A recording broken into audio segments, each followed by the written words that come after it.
বার্তা এক নজর। বিদ্যুৎ নেই, ভোগান্তি চরমে, অভিযোগ করেও মিলছে না কোনো সমাধান। আর তাই রায়গঞ্জের বড়ুয়া অঞ্চলের মানুষজন আজ পথে। আজ সকাল থেকে উত্তপ্ত হয়ে উঠেছে রায়গঞ্জ ব্লকের 12 নম্বর বড়ুয়া অঞ্চলের রায়পুর গ্রাম। গ্রামে বিদ্যুৎ সংযোগ থাকলেও তা সময় মতো মেলে না। ঘন্টার পর ঘন্টা লোডশেডিং, সঙ্গে ভোগান্তি চরমে পৌঁছেছে। একাধিকবার অভিযোগ জানানো সত্ত্বেও কোনো স্থায়ী সমাধান মেলেনি বলেই অভিযোগ গ্রামবাসীদের। এলাকার সমাজসেবীরাও এই পরিস্থিতি নিয়ে ক্ষোভ উগরে দিয়েছেন প্রশাসনের বিরুদ্ধে। তাদের দাবি, অবিলম্বে বিদ্যুৎ সমস্যার স্থায়ী সমাধান না হলে বৃহত্তর আন্দোলনে নামবেন তারা।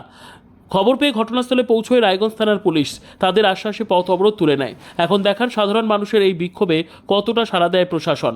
বিদ্যুৎ সমস্যার সমাধান কি আদৌ মিলবে, নাকি প্রতিবাদ চলতেই থাকবে? উত্তরের অপেক্ষায় গোটা রায়পুর।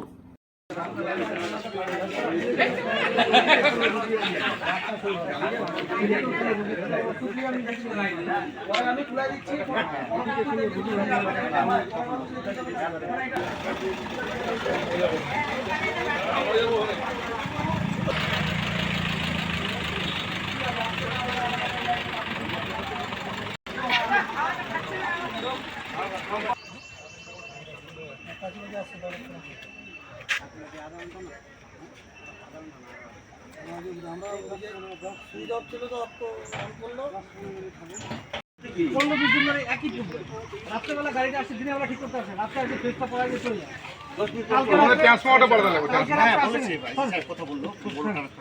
কালকে রাত্রে গাড়িটা নাম চিন্তদেব। এই অবরোধ কি কারণে? গত 10-15 দিন ধরে রায়পুরে 9টা 9:30 দিক থেকে লাইন থাকছে না, এবং অফিসে ফোন করলেই বলছে কোথায়, রায়পুর। রায়পুর বললেই বলছে রায়পুর পরে যাবো। এই যে একটা সমস্যা, এবং কালকে সন্ধ্যা থেকে সারা রাত্রি করে লাইন ছিল না। তাই গ্রামবাসী ক্ষিপ্ত হয়ে সকাল 6টা থেকে পথ অবরোধ ছিল প্রায় 9:30 অবধি। তখন প্রশাসনিক থানা থেকে আইসি সাহেব লোক পাঠায় যে ওরা কথা দেয় যে আজকের মধ্যে লাইনটা ঠিক করে দিবে, পরে পথ অবরোধ উঠছে। কিন্তু আমার কথা হচ্ছে, আমরা কি এতই দুর্ভাগা যে গ্রামে থেকে পরে আমাদের লাইন থাকবে না? শহরে লাইন ছিল, সাথে সাথে লাইন দিয়ে দিচ্ছে, আর গ্রামে দিনের পর দিন লাইন নাই। আমাদেরকে লাইনের জন্য পথ অবরোধ করতে হবে? এত দুর্ভাগা হয়ে গেলাম আমরা পশ্চিমবঙ্গের জনগণ, এতই খারাপ। এই জায়গাটা আমাদের খুবই খারাপ লাগছে। লাইনের যে গাফিলতি না, এটা খুব খারাপ। এরা ঠিক পরিষেবা দিতে পারছে না, পরিষেবা দেখতে খুবই খারাপ। বুঝতে যাচ্ছে লাইনের জন্য আমাদের পথ অবরোধ করেছে, তাহলে কত খারাপ জায়গায় পৌঁছেছে ডিপার্টমেন্ট। এটাই হলো আমার কথা।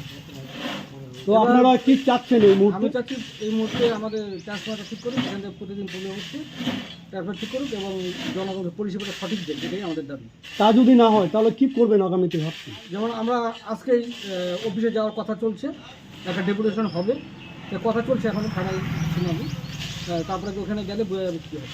এরপরেও যদি না হয় তাহলে তারপর নাহলে আমরা বৃহত্তর আন্দোলন হবে। একটা 24 ঘন্টা পথ অবরোধ করে দিব, আমাদের লাইন দাও, তারপর পথ অবরোধ উঠবে।